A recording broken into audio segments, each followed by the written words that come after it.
मंगळवार दिनांक 22 रोजी सायंकाळी तालुक्यातील आरग व परिसरात सोसाट्याचा वारा येऊन गारपीट झाली होती। यावेळी अंगावर वीज पडल्याने उदय विठ्ठल माळी वय वर्ष 33 राहणार आरग तालुका मिरज या तरुणाचा दुर्दैवी मृत्यू झाला होता। त्यामुळे त्याच्या कुटुंबावर दुःखाचा डोंगर कोसळला।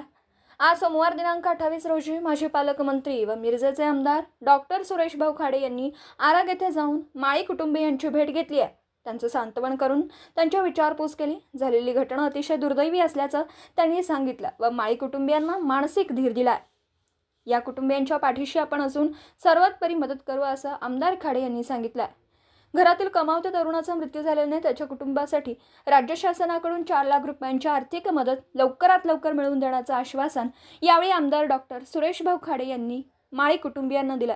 यावेळी कृषी अधिकारी सूर्यवंशी, प्रतीक पवार यांच्यासह आरग येथील माजी उपसरपंच सुभाष माळी, किरण पाटील, नारायण माळी, माजी उपसरपंच उत्तम पाटील, संजय नागठाणे यांच्यासह गावातील पदाधिकारी व कार्यकर्ते उपस्थित होते।